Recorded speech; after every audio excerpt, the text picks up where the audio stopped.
I joined the Army when I was 17 years old. I got in a lot of trouble when I was younger. I got involved in essentially some high-profile high school pranks that ended up racking up a couple $100,000 worth of damage for Hillsborough County down in Florida and Tampa. And they put a DA on me, and the judge essentially offered me an opportunity to join the Army as a form of pretrial intervention. It was literally join the Army or go to jail. At the time, that was still a real option. This was circa 2000. September 11th had not happened. So, I took that. I got to be honest with you. I was like a punk rock kid. I'd given myself a tattoo on my ankle of an anarchy symbol. I was like not the person that was going to go become a government employee. But I also, at the time, or at least from what I saw on the HBO series Oz, did not think that I was cut out for prison. So I decided I was going to spend some time in the military. And I joined at the age of 17. I had to get a waiver signed by both my mother and father. They both signed it happily. And I was in the military for a couple years. And then, of course, September 11th happened. I would have told you to your face in 2001 that if I thought that the world was going to go to war, I would slam my leg in a door instead of going. I'd be like, I'd rather, there's no way, I'm not going to go to war. But of course, when we saw the towers fall, I was incensed like so many other Americans and on fire with the idea of going back or going overseas and seeing some form of justice, right? But I was a radio communications guy. I essentially like put up antennas and changed batteries. I deployed into the initial invasion into Iraq. And honestly, I had a pretty okay time. Like, it was the most amazing thing that I had ever done for a kid that age. I turned 21 in central Baghdad. I didn't even know it was my birthday until weeks later. I watched the whole city burn to the ground. I watched tanks drive over cars. I saw things both terrible and fantastic all in the span of a year, and came back a man. My family didn't even recognize me for the most part. I'd grown a couple of other inches. I'm not one of these people that think there's not like sorcery that happens at war. I think I just had like literally finished going through puberty. But so I came back, had a square jaw, and was a war veteran. I had an okay time with it. And, I said, hey, listen, there might be something to this. And I decided I was going to join the Special Forces. And it was when I learned the 3 rules that became very important to me, at least for the remainder of my time in the military. And I want to share those rules with you. And I want to give you a couple practical examples of how I used those rules while I was in the military, and it served me well. So when I went to Special Forces Assessment and Selection in 2005, there's this big, I think he's like a Samoan guy, so he's giant, had these crazy tribal tattoos, and his name was Bobby Cinco, and everybody worshipped this guy, and he had this great hair that was combed back and these cool sunglasses, and he gave us these 3 rules when we got to selection. Rule number 1 was always look cool. Always look cool, right? And I remember I was like, does that mean having slick back hair and sunglasses? And to a degree, yeah, probably did. But I think more so what he was talking about is he's like, hey, listen, don't panic and don't worry about the things that you can't control. And to that effect, when I was in selection, I was there for the first couple of days, and I was standing at the end of a formation. And they're like, you guys, go get some water. While we were getting water for everybody else, they were checking to ensure that you didn't have spandex underwear underneath our pants. Has anybody ever done a Go-Ruck event in this room? They ever check you for spandex underwear? So occasionally they'll check it for 2 reasons. One, people will use it because it can avoid chafing, but unfortunately it can also cause you to overheat. So they want to take it off of you as a means of risk mitigation.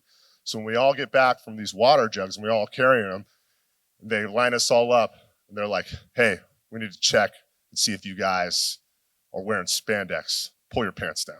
You know what I mean? And we're in a formation with about 400 people standing directly behind us. So I had a quick think on it. And I understood what Bobby Cinco had said just a few hours earlier. And so I just pulled my pants down all the way down to around my ankles. Like when you used the bathroom when you were in first grade, you just pull it all the way down to your ankles like a maniac. And I wasn't wearing underwear at the time, you know what I'm saying, as was the practice. So I was a naked man in a formation in front of 400 people. Now, in selection, they can give you a pink card or a blue card. A pink card is a negative connotation. It's a mark against you towards the end. Or you can get a blue card. Blue card is a positive annotation, and it helps you towards the end. They almost never give out blue cards. The guy asked me, he goes, what's your name and roster number? And I was like, hey, my name's Ben. My roster number is 53. He goes, you're getting a blue card, right? And the fact of the matter is while I was up there, all those other guys were starting to panic. My mans had just told me to pull my pants down. And I was pretty sure I wasn't going to get in trouble for being naked at the time. Just my experiences in the Army thus far had informed me that it's okay to be naked in group situations. So I didn't panic. I pulled my pants down and I did my best to look cool, and I got a blue card as a result.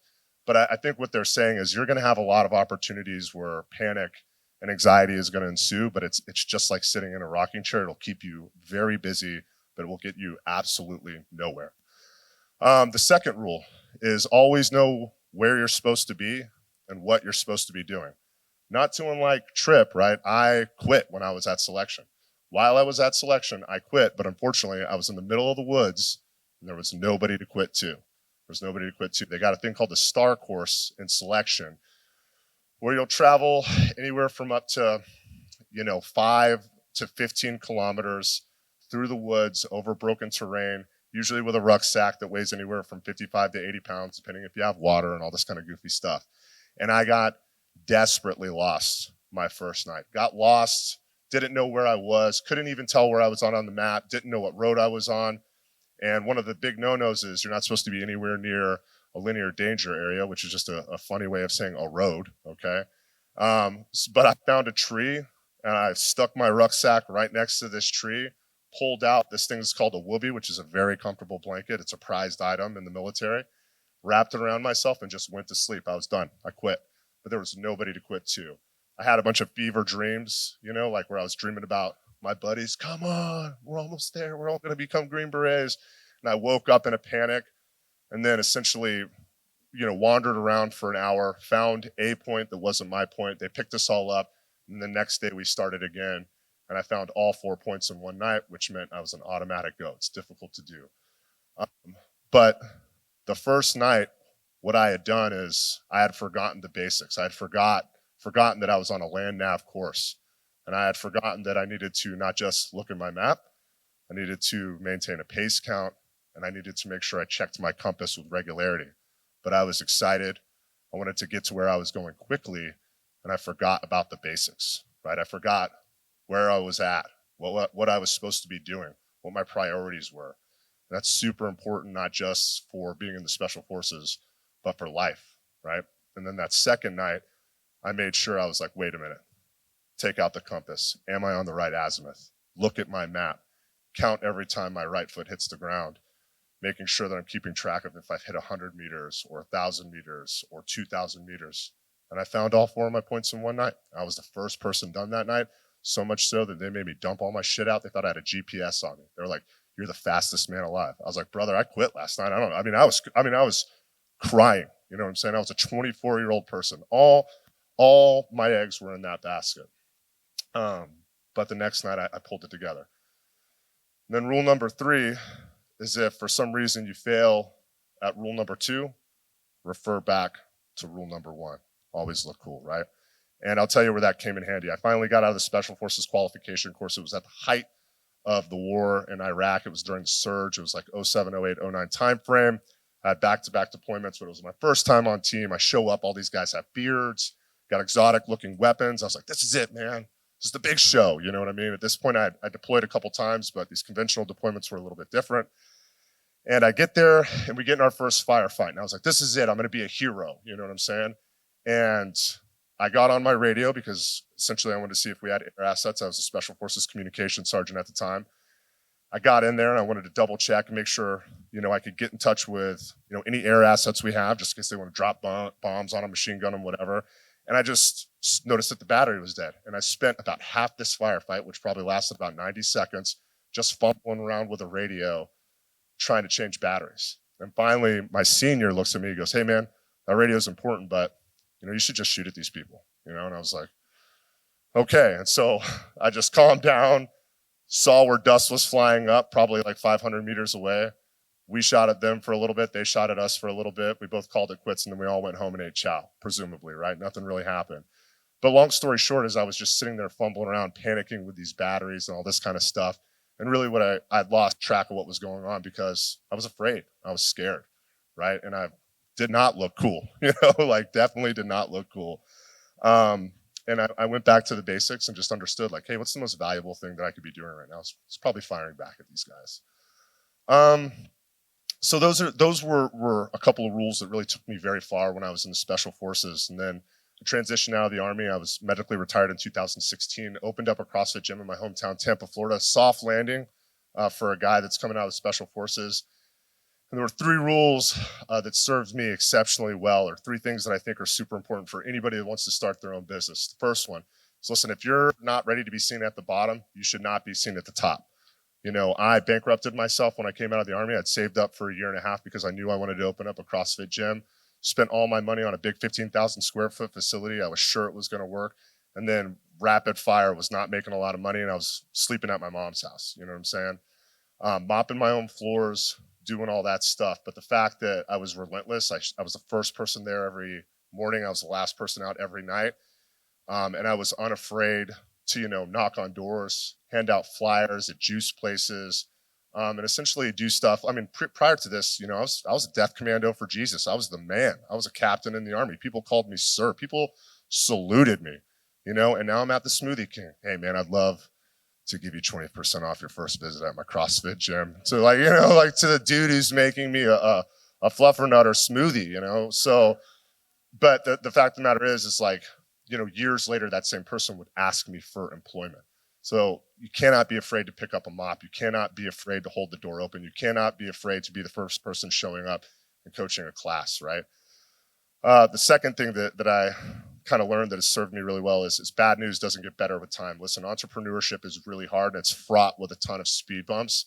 And the fact of the matter is that the hardest part of buying a car is sitting in the finance office, right? Because you're getting ready to get bad news. And they save it to the end. I don't know why. They should front load it. Like, dude, is your credit even good enough? Like, what are you doing here? You know what I'm saying? Like, you need to get a used car.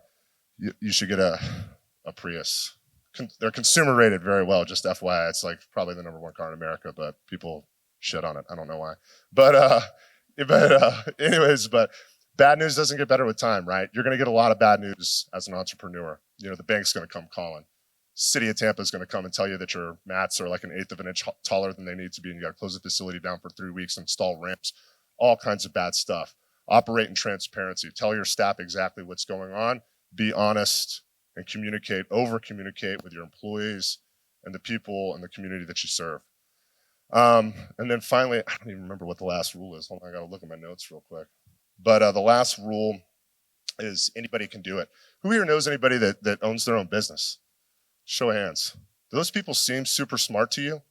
Do they seem like they got it all together? They seem like geniuses to you? Does anybody here know Elon Musk and I'm just missing out? Like, the fact of the matter is like, listen, excuse my language, any dumbass can start a business. I remember when I first started my business, some of my best friends and family members were like, man, I hope you know what you're doing. I was like, dude, I don't know what I'm doing. I have no idea what I'm doing. You know what I'm saying? I don't. But the fact of the matter is like, anybody can do it so long as they're willing to put in the work. Right. So my advice to anybody out here who wants to be an entrepreneur is put in the work. Don't be afraid to do it, because really anybody can. America's the best place on earth. It's designed for the lowest common denominator. You know what I'm saying? If you work 12 hours a day and you do it for a few years, dude, you'll probably be a millionaire. You know, you own your own gas station. That's the jam. That's where the real money's at. Well, hey, thanks everybody for your time. And then of course, I want to make sure I thank my wife. She's in the front row right here. She knew me when I didn't have a damn thing, so it's because of her support that I'm here, and I just want to thank her first and foremost, but I also want to thank you guys for being here. Ciao.